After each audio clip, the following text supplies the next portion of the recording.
Good morning, everyone.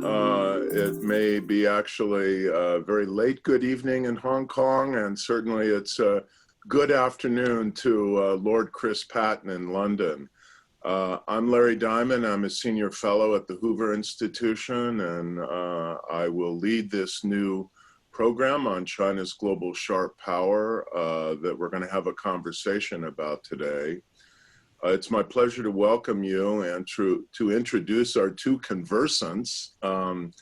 Condoleezza Rice is the Tad and Dianne Taube Director of the Hoover Institution and the Thomas and Barbara Stephenson Senior Fellow at Hoover on Public Policy. And of course, you know, she was the 66th Secretary of State of the United States. And prior to that, 2001 to 2005, she was the National Security Advisor to President George W. Bush. We are extremely honored and thrilled to have her joined in conversation today by Lord Chris Patten. He has served as Chancellor of the University of Oxford since 2003. And he's perhaps best known for his role as Britain's last governor of Hong Kong from 1992 until the transfer of sovereignty to the People's Republic of China on July 1st, 1997. His career in politics and government began in 1979 when he was first elected to Parliament. He also served as chairman of the Conservative Party, Europe's Commissioner for External Affairs, and chairman of the BBC Trust. And he also chaired the International Crisis Group for 7 years. Lord Patten is the author of several books, including most recently, First Confession, a sort of memoir. He has been a steadfast and deeply admired voice in defense of Hong Kong's freedom and rule of law, and a forthright critic of China's authoritarian behavior. So Condi and Chris, thank you so much, and over to you, Condi. Thank you very much, Larry. And let me just say, from the perspective of the Hoover Institution, we're very excited about this project on Chinese sharp power. Undoubtedly, the rise of China and how to manage that rise for geopolitical prosperity and peace, but also for the rights of free peoples so that democracy can flourish. It's one of the most important geopolitical challenges really of many, many decades. And this Hoover project on sharp power is going to bring together people from all over who will help us understand better what China is doing, and then to understand better how to meet those policy challenges. And I couldn't be more thrilled today than to welcome my friend and colleague, Lord Chris Patten, to talk about one of the most important aspects of that, which is how to think about China, how to think about Hong Kong, how to think about China's global rise, and there's no better person to do that. So welcome to you, Chris. It's great to have you with us.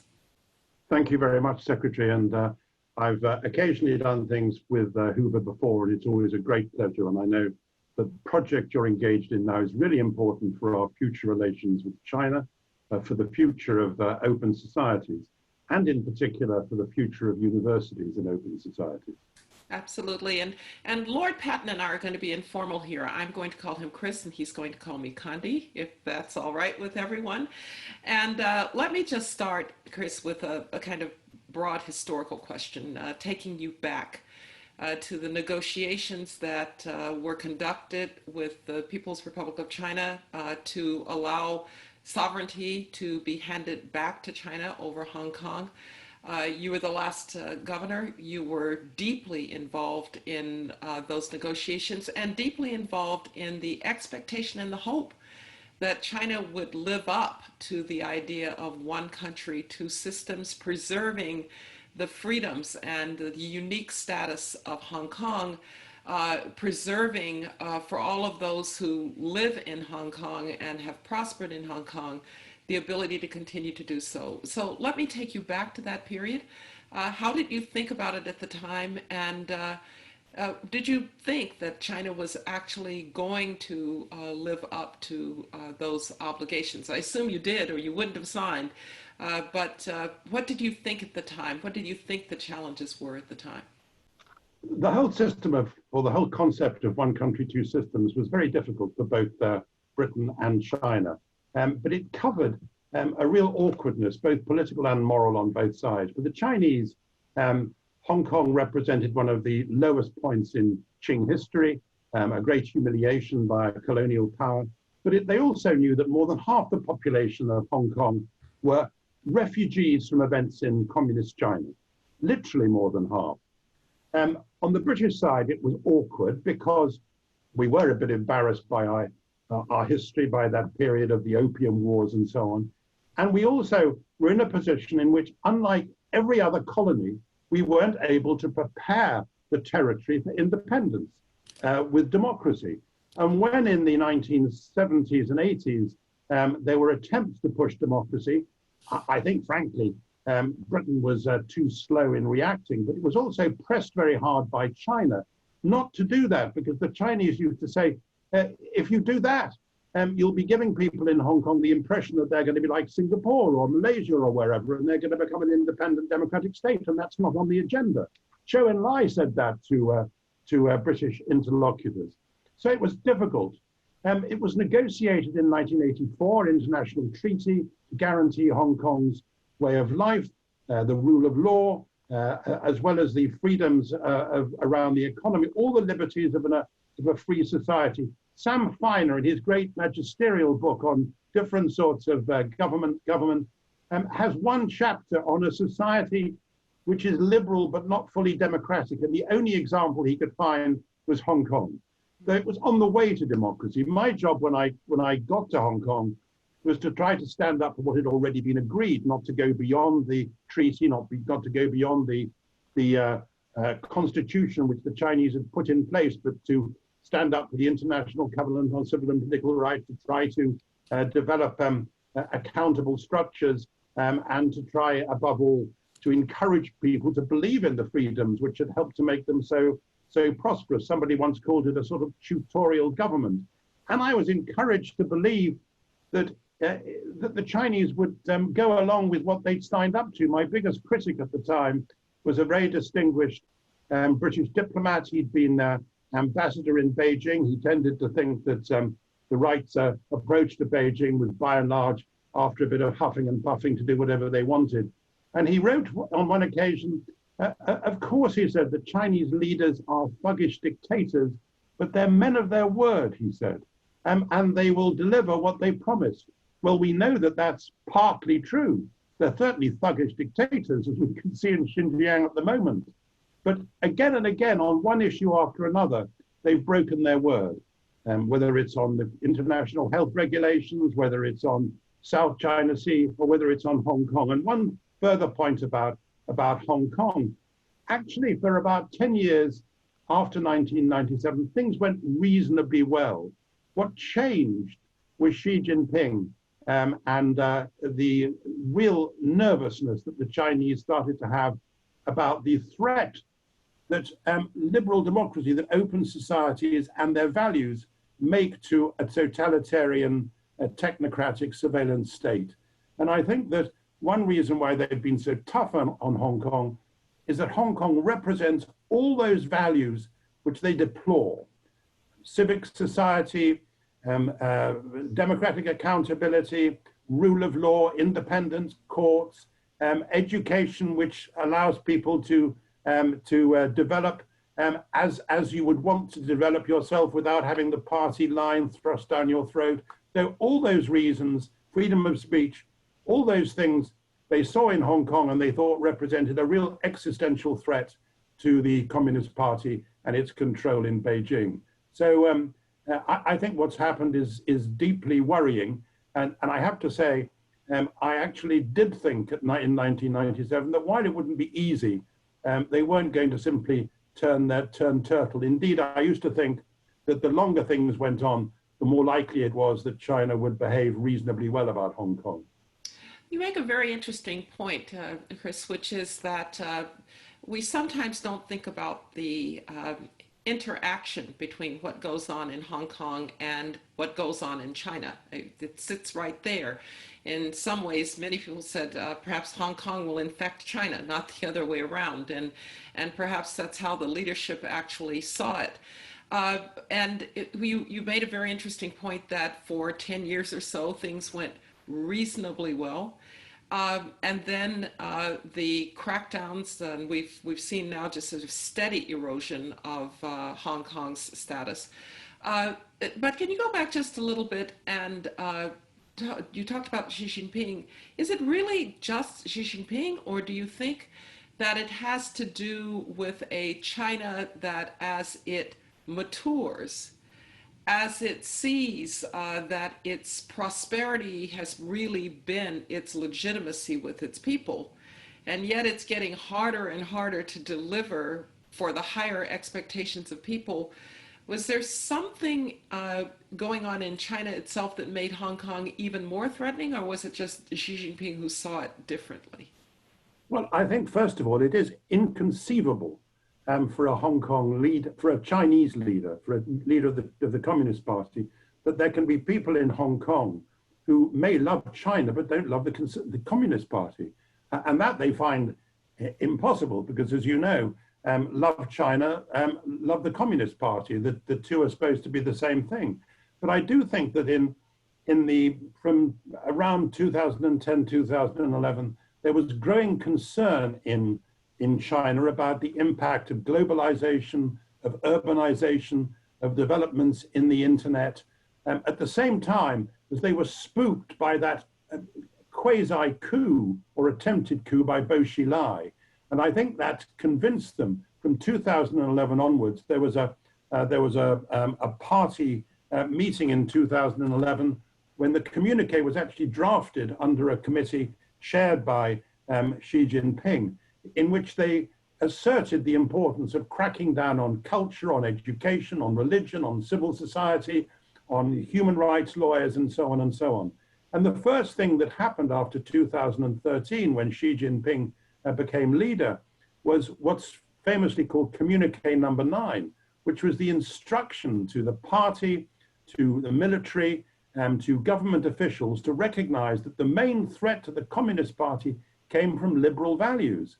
It's an extraordinary litany from, as I said earlier, civic society, parliamentary democracy, historical nihilism, in other words, telling people what happened in Tiananmen, freedom of speech, and so on. And when people say that there isn't really a battle of values, a war of values, there is. You just have to read what the Chinese communist leadership have been saying to people.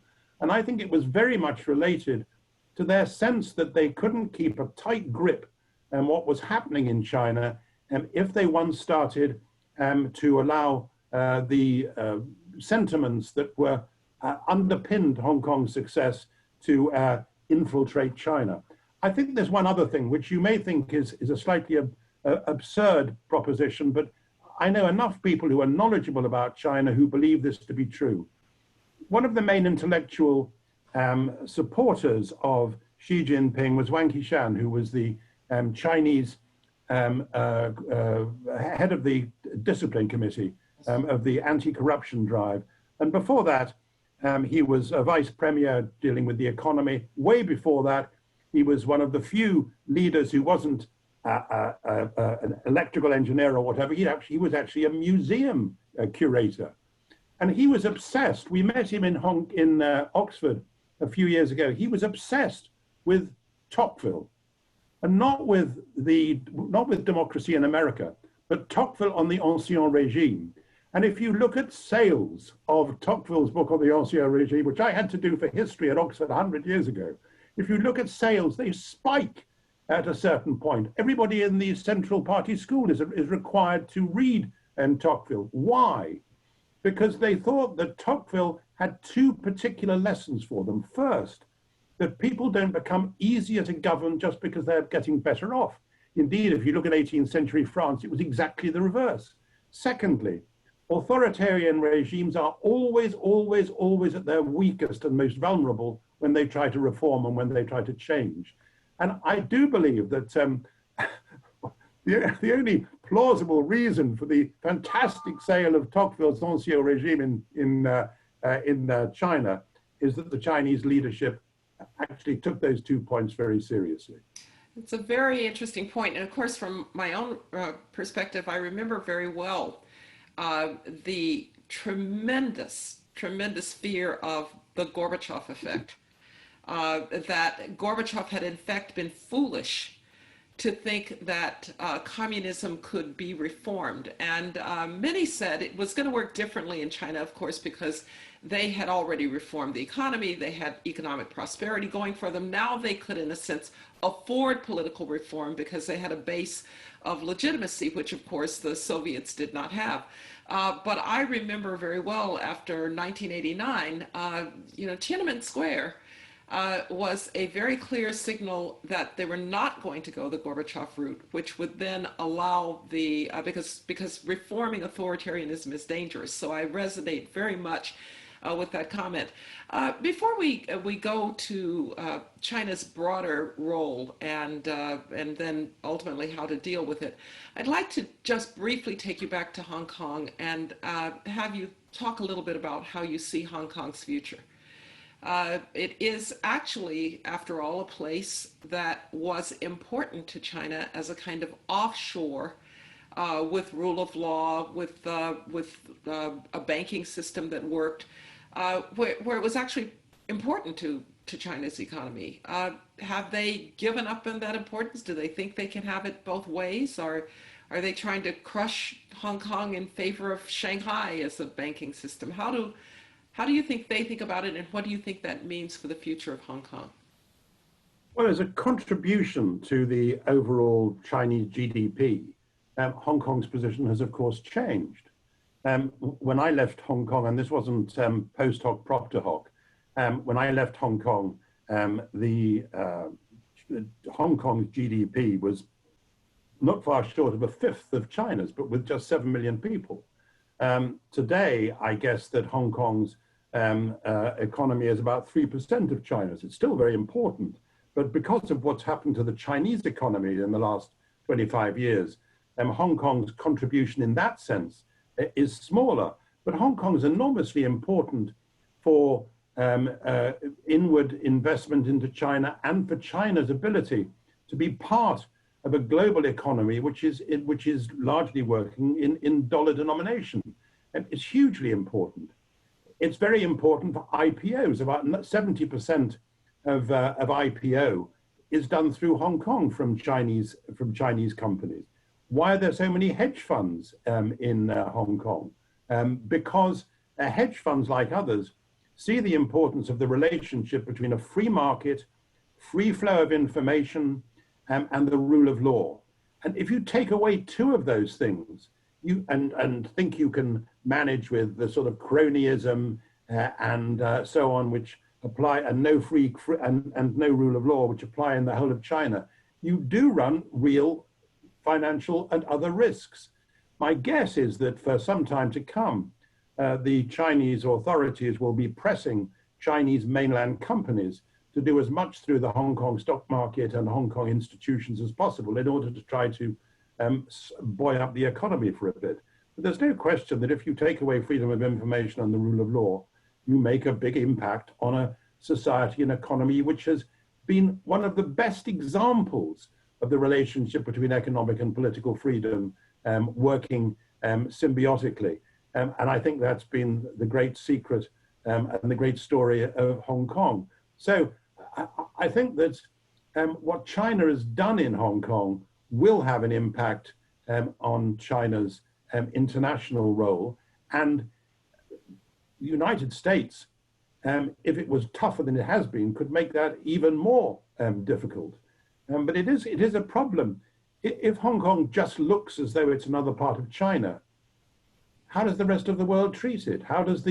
Can it still be an independent member of the World Trade Organization? What about its role in the IMF? All those issues are bound to come up if you're treated exactly the same in Hong Kong. Well, let me give one example, one other example. In 2013, there was a huge boom in the Shanghai stock market, very much encouraged by Xi Jinping, the new emperor.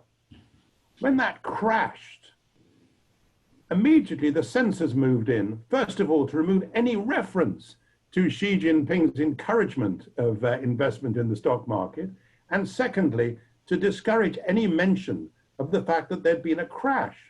Now, if those sort of things start to apply in Hong Kong, and what happens when a newspaper in Hong Kong starts to look very hard at the books of an SOE, of a state-owned enterprise, or even a private sector company, which matters to the Chinese mainland. What happens when they do that? Are they prosecuted? Are they turfed out? Do they have their visa removed? It's going to be very difficult. Yes. You said something that I just have to ask you to expound upon. You said if the United States were willing to get tougher. Can you just talk a little bit about, do you not think that the response to Hong Kong has been tough enough? And then I'd like to broaden this out then to China's policy more broadly. So, but have we done the right things about Hong Kong? Yeah, I think you've been pretty tough. And I recall that when I was governor of Hong Kong, I used to go every year from Hong Kong to Washington to argue in favor of most favored nation status for China and Hong Kong, and for treating Hong Kong separately. And I think it's understandable that you've determined that Hong Kong has to be treated as part of China. But you could have gone, I'm glad you haven't gone further, because I think you've distinguished between the impact on mega Hong Kong and the impact on ordinary people. And I think you've tried very hard not to make the normal citizens of Hong Kong bear the brunt. And I think that's a very difficult line to tread, but I think you've done it pretty skillfully so far. But you could, of course, have gone much further in what you did about international financial activities that come out of Hong Kong. But I think you've played that hand pretty well. What I would hope that that the United States and the Five Eyes countries in particular, all being Anglophone, would do is more for example, young people in Hong Kong who want to study in Anglophone universities. I think it would be a very, very good initiative for the Five Eyes to launch a sort of freedom scholarship for young Hong Kongers with bursaries in universities in Canada, US, Australia, New Zealand, and the UK. And you wouldn't need very much money in order to do it. So there are other things that can be done. But at the moment, I think that the most important thing, as far as the US dealing with Canada, with China and Hong Kong is concerned, is for the US to avoid giving the impression that it's having to dragoon other countries into supporting it. I think this is an interest that we all share, how we manage the world in the next few years, given the fact that we're dealing with a large economy, which is probably at peak. I can come back to that later if you'd like, which is capable of such mendacious and loutish behavior.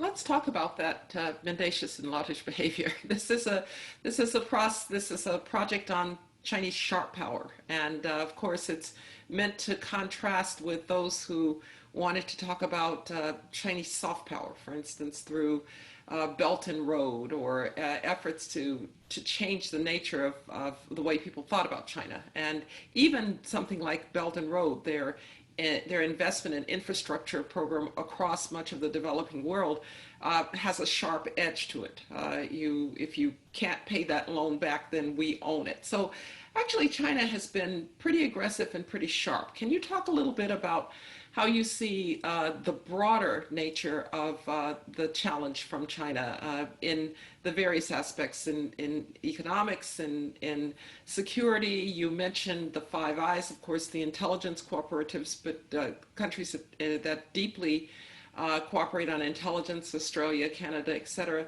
Can you talk a little bit about how you see China's global geopolitical footprint and how they're carrying it out? Are they wise in what they're doing? No, I don't think they're wise. There is a tendency on the part of others to think that it's all a brilliant and carefully calculated plan. It goes back to that famous story about, I think it was Henry Kissinger's first visit to Beijing, and he asked Zhou Enlai what the lessons of the French Revolution, of the revolution in France were, and Zhou Enlai says it's too early to tell, and everybody thinks that's fantastically wise. The interpreter afterwards pointed out that he was actually talking about 1989, about the students in Paris in 89, rather than the 18th century French Revolution. So we tend, I think, to exaggerate their great wisdom. I think they've behaved rather foolishly. They've obviously taken advantage of the fact that in the last months, our concentration has been on dealing with the coronavirus, and there are arguments which we will have, I hope, in due course, about how much the Chinese are responsible for the appalling ravages of that pandemic, because they simply didn't live up to their obligations under the international health regulations of 2005, 2007, where you're supposed to declare concerns about a public health problem within 24 hours, and we know what actually happened. I think they've overplayed their hand. I think they've done that with India. Why choose this moment to start a border fight with India? They've clearly done it in the South China Sea, where they've broken every commitment they made to President Obama. And you can see, I mean, I think one or two of your think tanks have produced the aerial evidence of what's been happening. We know about the ramming of Vietnamese fishing boats in the South China Sea. They've done it in relation to Hong Kong, and their continuing bullying of Taiwan. And if you were in Taiwan and wanted to know what would happen to you if you went along with China's policies, then Hong Kong's a pretty appalling example. So I don't think they've handled themselves particularly skillfully, to put it mildly. But it is true that, to go back to a phrase I used earlier, I think we're at peak China. I think this is the moment when China is going to feel more muscularity than it's likely to in the future. What's the problem in the future? The problems are severalfold. Above all, demography, drought, and debt. And they are all going to be huge problems for China. The other one, which perhaps raises questions about how much confidence they actually have in this technological totalitarianism, is they're huge nervous about liberal democracies, about the sort of things that you and I take for granted, whether it's freedom of speech or civic society or whatever. And I do think that reflects a real worry on their part about the existential threat which our values pose to them. And it's why I keep on coming back to the point that I don't think this is a Cold War at the moment, but it's certainly a war, it's certainly a conflict of values, and we've got to stand up for what we believe in. And we've got to do it by working together. The way we're picked off one at a time by what the Financial Times has called coercive commercial diplomacy, it's pathetic on our part. If you're bullied, you stand up for yourself. And if your friend is bullied, you stand up for your friend. I noticed the other day that an example of political irony with Chinese characteristics, that when somebody suggested that the young Democrats in Hong Kong should be awarded the Nobel Peace Prize, Wang Yi said it would be monstrous to politicize the Nobel Peace Prize. Well, where was he when Liu Xiaobo was given the prize? And the Chinese immediately made clear that they wouldn't buy anything more from Norway for years to come. Actually, after that, Norway's exports to China went up. And if you look at salmon, which was a particular sale, salmon sales to Vietnam spiked, and salmon sales from Vietnam to China spiked. So a lot of it's bluff, but nevertheless, we shouldn't let them get away with it. We have working together, not trying to contain China, but to constrain China, as Gerald Siegel used to say, and to oblige them to stick to the rules. When they don't stick to the rules, which they don't, particularly perhaps in commercial affairs, when they don't stick to the rules, we have to call them out on it. Just to add one point, it's extremely interesting to compare from time to time the Chambers of Commerce annual reports in Beijing. American, European, Japanese, they all say the same things about China. They've all got the same grumbles about intellectual property theft, about the difficulty of investing in China, about the way in which China takes a completely different attitude to investing in other countries than they allow to invest in China. It's inconceivable that the Chinese would have allowed a German company to buy its main AI company in the way that the Chinese were allowed to buy the main German AI company. So I think we have to work together. I think it's the most important aspect of multilateralism with China. And one thing I think I beg us all to do is to be open about it, not to think we have to be secretive in the way we do these things. The more we talk about how we're going to do things differently with China, the better it is, and the less likely we'll have to actually have endless rows with them. We do have to work with China on a number of issues where there are global public goods, but I think I hope that our own government in Britain will look hard at where we're dependent on particular Chinese technological exports, where we're over-dependent on other things, and will work to deal with that. I want to come to the technological cooperation, competition with China in just a moment, but let me just ask you a rather specific question. How concerned are you around some of the blustering around Taiwan? It's been for a long time American policy that no one should try to change the status quo, and that message has always been delivered to Beijing, but also delivered to Taiwan. But the language about Taiwan, the military positioning around Taiwan, are we seeing some kind of sea change with Xi Jinping? Does he have different aspirations about Taiwan? How do you think about this situation? Are we looking at a period of greater vulnerability for Taiwan? I think if Xi Jinping thought he could get away with it, he'd try it. I don't know any other way in which you can explain the big naval buildup by China. I used to write quite a lot about Disraeli, and I was always struck by the fact that people used to say he wrote all these novels about social problems and about helping the working class, and then when he was prime minister, he did something about it. There wasn't any relationship between the two. I think you have to take what people say sometimes rather seriously. And I think if we were to give the impression to Xi Jinping that we wouldn't care if he put the squeeze harder on Taiwan, and even if he intervened militarily, then it would encourage him to behave really stupidly. And I think there are one or two things that we could and should do, which would be regarded by China as provocative and be regarded by some liberal democracies, some Western societies as provocative, but I think make a great deal of sense. For example, the fact that Taiwan is denied membership of the World Health Conference run by the World Health Organization. It used to be a member until 2017.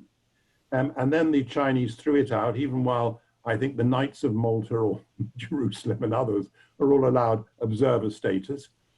I think that overwhelmingly, the financial support of the WHO, quite rightly, comes from rich countries, comes from rich democracies and individual donors in those democracies. And I think, I don't want us to withdraw from the WHO, though I think they behaved pretty pathetically in the early days of the coronavirus. It's the only WHO we've got. But I do think we should insist, come the next World Health Conference, which I think is next May, I do think we should insist on seating Taiwan as an observer.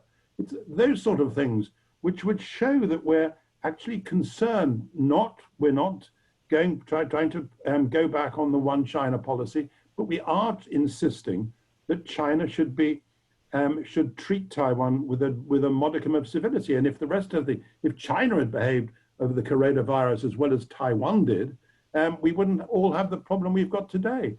You were talking about Tiananmen just now. I was in Tiananmen until a week before the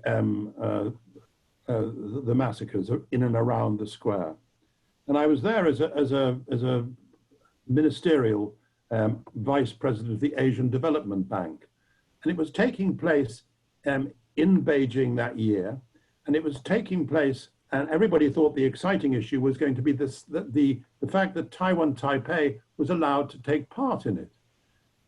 That was all those years ago. In fact, as you know, while the ADB meeting was taking place, Gorbachev, you referred to this earlier, was arriving in Beijing, and the Chinese were grotesquely embarrassed by the fact that there was this revolution en fait going on in the streets that Gorbachev could see, and I think that had some impact on the way they've actually behaved. But they've actually dealt with these issues of seating Taiwan in international fora before, and we should make a point of insisting on it without going back on the one China policy. Yes. One of the places that we're likely to be competitors, even in some cases in conflict, is in the technological sphere. Some have said that we are effectively becoming two separate technological universes, two separate technological spheres. If you look, for instance, at the internet, the Chinese view of the internet, which is a means of social control and the granting of social credits and watching who you talk to and judging your patriotism by it. Our view, with variations among Western and democratic countries, but you can pretty much go on the internet and say what you think and talk to whom you please, and there's really no great fear that the government, at least, is going to do something about that unless you're talking to terrorists. So they're really kind of irreconcilable views of the internet. And so I can see that you're going to see separation there. But how far do you think that separation is going to go? You mentioned not selling major technological countries companies to China. We have now in the United States stronger oversight of Chinese investment in any company, but particularly technological ones, through our Committee on Foreign Investment in the United States, which mandate has been broadened to look at those issues. So how far is this going to go? Are we really going to become two separate technological universes? Will there continue to be some overlap? How do you see that? Here in Silicon Valley, that's a big question, because a lot of particularly venture firms and the like are actually invested in Chinese companies. So how do you see this evolving? Well, I'm a complete neophyte on anything technological. But I feel strongly about three things. First of all, unless we're prepared to accept the possibility of two different technological spheres, we'll fetch up with one, and it'll be Chinese. And that worries me inordinately. When we were debating Huawei and in its role in 5G in the UK, very few people pointed out the extent to which Huawei was involved in Xinjiang, in the surveillance activities in Xinjiang, like that other company, which I think is called Hikvision. So I think there are real issues that we have to face up to. Secondly, I think that one way in which we have to face up to them is by recognizing the importance from time to time of greater public funding of high-tech development. And if it was really true that Huawei was better than Siemens or Ericsson as European companies, then that's an argument for us trying to work with Siemens and Ericsson and invest more with them. Thirdly, we know perfectly well that one area where China will be trying to steal our intellectual property is technology, is high tech. It's not, I think, particularly a problem for us in Oxford. I'd be more worried about them trying to pick up stuff from our life sciences, where I think we're world beating or as good as. I do think we have to be very, very cautious about, for example, the relationship between universities and military universities in China, where we've, I think, been fairly pathetic. So I think there are issues of public investment. I think there are issues of research collaboration. And I think that unless we're prepared to try to develop our own high-tech equipment, we'll fetch up excessively dependent on Chinese. Well, you just mentioned a place that I wanted to go, which is to talk about universities. There is, in the United States, there has long been, really going back to the end of World War II, a very close relationship between universities that produce fundamental research, even applied research that then becomes commercialized and has in fact kind of driven the revolution in technology. If you look at just about any breakthrough technology in the United States over the period after World War II, universities have had something to do with it. Particularly since we no longer have the great labs like Bell Laboratories, which was the source of so many Nobel Prizes over a long period of time. So universities are key. It's been a relationship that has worked because the federal government has been willing to fund research without really getting into the details of what the research was supposed to produce. So funding fundamental research and recognizing that you can never tell where fundamental research is really going, but it's gone in good directions. It's gone through the National Science Foundation, through the NIH, National Institutes for Health, when it's about biotech or about health issues, and it's through even the Defense Department, which has had a huge role in funding university research. We now come to a point where the question of what the Chinese are doing to mine that research from universities through Chinese students, through Chinese postdoctoral students. Some would even say the funding of on-campus activities by the Chinese Communist Party, some in the humanities, some not. That relationship is a bit fraught now between the openness of the university and what the Chinese are doing. What has been your experience at Oxford? You mentioned the biosciences, where Oxford is very, very powerful. What's been your experience? How do you think about this? How do we balance the openness of universities and the belief that knowledge doesn't have boundaries with a Chinese view that, yes, knowledge does have boundaries. It ought to serve the interests of the Chinese Communist Party and of the Chinese military. How do we think about that? Well, first of all, anybody who doesn't think about it, who's got anything to do with the university, hasn't read the Chinese policy paper called Patriotic Education from 2019, or hasn't read the latest work on the extent to which SOEs, state-owned enterprises in the private sector, and their research programs in particular, are part of United Front activity, all trained on securing the successful implementation of China's narrative.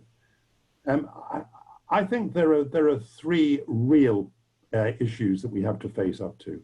And it's, I think, more of an issue for us in Europe and, or particularly in Britain and Australia, than it is perhaps for you in this sense, that we've become more dependent on funding of through Chinese students, partly because the Australian and British governments haven't spent enough on funding higher education themselves, and partly as well because we don't have as much of experience of philanthropic giving to higher education and alumni giving back to their educational institutions. Though that's not true at Oxford, but it's true of a lot of universities.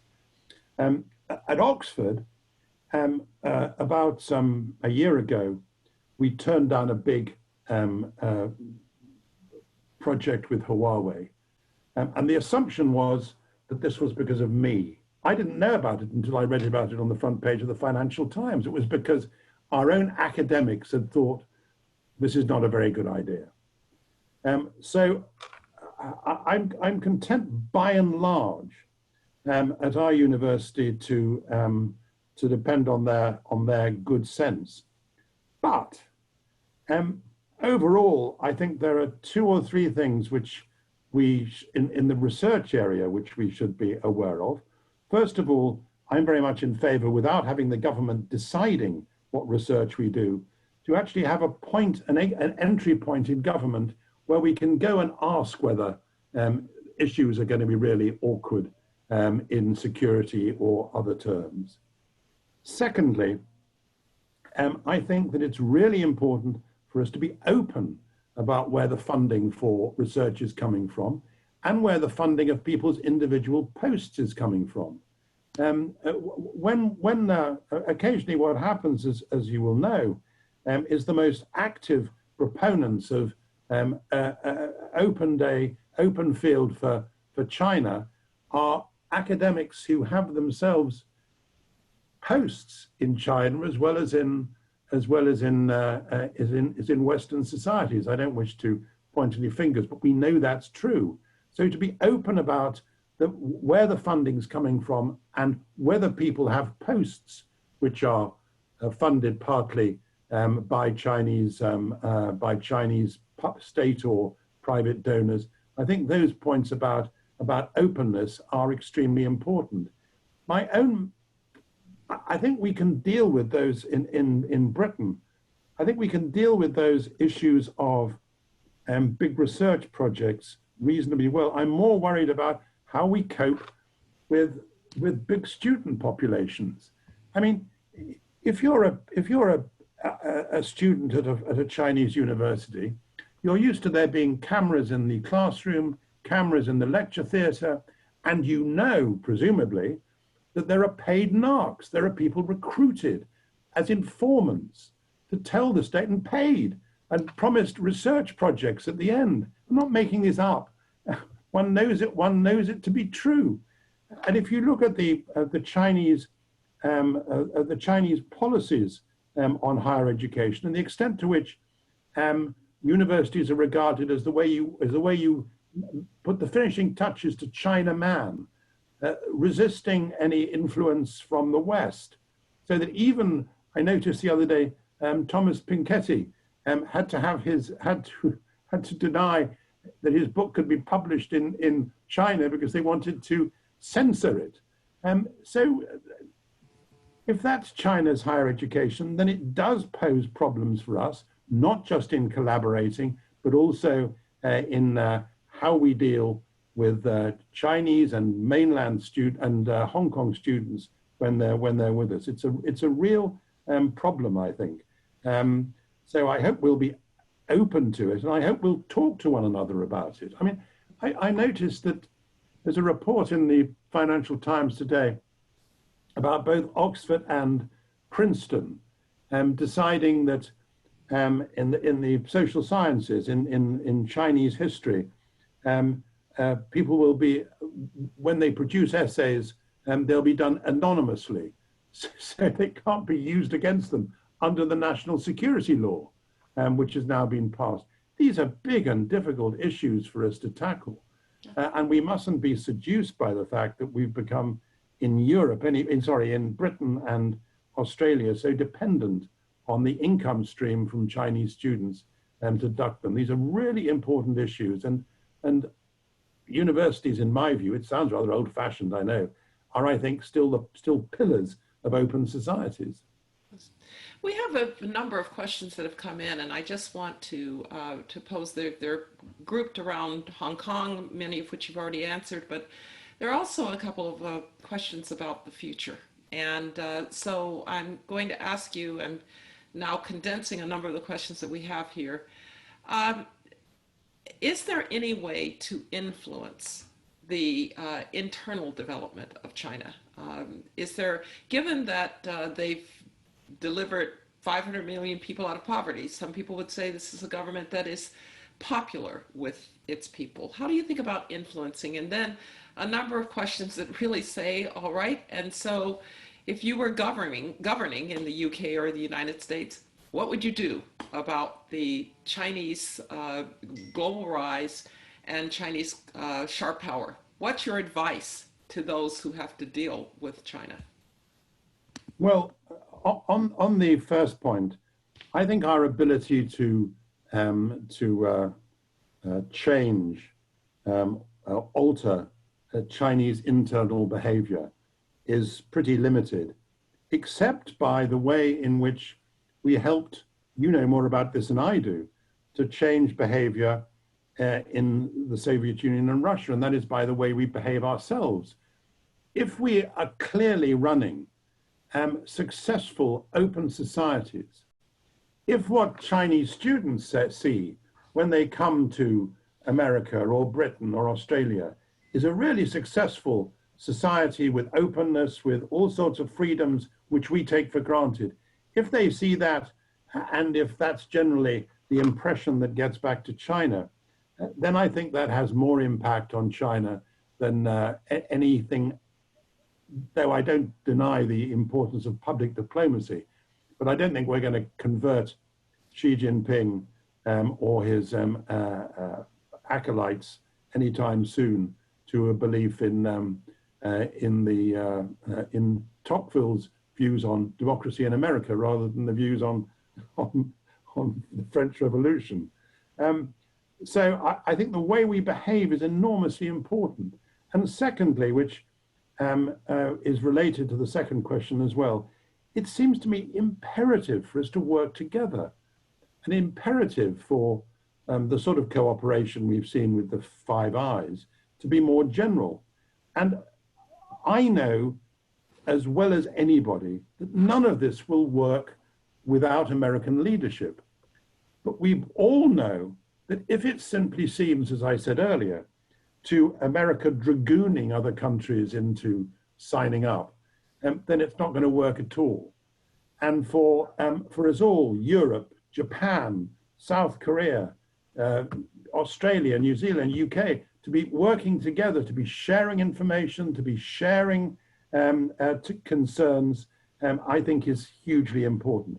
I'd like to know how many other countries have made a real fuss about hostage diplomacy, about the way the Chinese have behaved with those two innocent Canadians who have been locked up.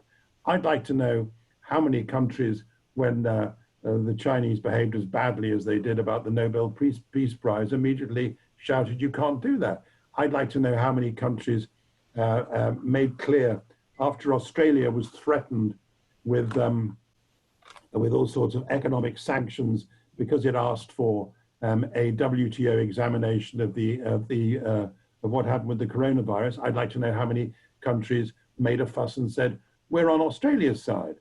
So I think it's terribly important that we talk to one another, that we work together, and that we share not a determination to build a Cold War wall around China, but we share a determination to ensure that when China doesn't play by the rules, when it breaks its word, when it behaves intolerably, then we call it out. And I think we should be calling out now at the UN and the Human Rights Committee, whatever one says about the way their activities have been distorted over the last few years. I think we should call out China on Hong Kong and above all, perhaps on Xinjiang, where what we're seeing is by UN definitions the equivalent of genocide. And indeed, you have given us a really excellent framework here, and it's an alliance framework. And by the way, people have asked about the Five Eyes. These are the closest cooperative intelligence relationships, I think, in the world, US, UK, Australia. I think that what we now face is a question of whether we have, A, the will and the patience, and indeed the ability to have a nuanced policy toward China. How do we do it? Do we have that will? Can you see us? I've always believed free peoples will ultimately win, but free peoples have to organize themselves properly. Any final thoughts on free peoples and the challenge from China? Well, free people aren't always very good at organizing themselves. And it's maybe easier. There's a wonderful novel by Rex Warner called The Aerodrome, which I always used to think about when, whenever I met Lee Kuan Yew or went to Singapore. There's a terribly, a sort of rickety English village full of yokels, all behaving rather badly all over the place. An aerodrome is opened at the edge of the village. There's a very smart squadron leader who comes in and it knocks everything about, knocks everything into shape. But somehow the freedoms, the liberties, which have infused this English village full of yokels, managed to survive. But we do have to organize ourselves better. I find myself endlessly provoked by Mahbubani's arguments about the fact that the West has had it. I don't think we've had it. I think the ideas which have made us as successful as we have been continue to be sustainable. I think that I think it's impossible to borrow from lots of other people's arguments, whether Martin Luther King or Nelson Mandela. I think it's impossible to cage, to lock up an idea. And one thing I really believe I learned when I was in Hong Kong is all the things I'd taken for granted as a politician before I went to Hong Kong are suddenly there and are the reasons for its success. The relationship between open societies, between freedom of speech, between freedom of assembly, between freedom of information, between accountability, between civil society, all those things come together and help to produce a successful, stable society and a successful economy.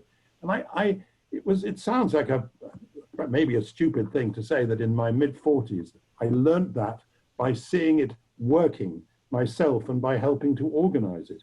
And I still think that if we only have the gumption to stand up for ourselves, what we believe in as representatives of open societies is bound in the long run to be more sustainable than technological totalitarianism.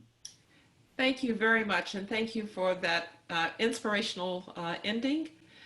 Thank you for your many years of service to your country and to the world. And we were just incredibly honored to have you as a matter of fact, of the launch of our China Sharp Power project. And we invite you, when we can see people again, to come visit us at Hoover. We'd love to see you again. Larry, back to you. Okay, well, thank you, Condi. I'll just close with the following points. First of all, many people have asked about Taiwan. We also have a project on Taiwan in the Indo-Pacific region. And I invite you to write to the Hoover Institution if you'd like to be put on the mailing list for either the China Global Sharp Power Program or a program and conferences on Taiwan in the Indo-Pacific region, or both. Secondly, I want to say to both of you that we've received a large number of questions, and I want to, many of them have already been answered or asked by Condi. Others, I just want the questioners to know I will convey them to our two conversants. I've copied them all into a Word document, so you didn't waste your time in asking them. And many expressions of admiration for you, Lord Patten, for your remarkable devotion to the cause of freedom and human dignity in general, and the cause of liberty and the ultimate triumph of it, not only in Hong Kong, but in all of China. And Condi, if you'll permit me, since it's coming from a former Marine, I want the last words to be from him. Secretary Rice, I met you in Jordan. True to your word, your staff sent my Marines in Iraq dozens of containers of Ben & Jerry's ice cream, a much appreciated memento and gift of home for Marines who were conducting a very difficult mission. Always your fan. And so I will conclude by saying we are always the fan of both of you. Thank you both so much. Thank you. Thank you very much indeed. Thank you all for joining us.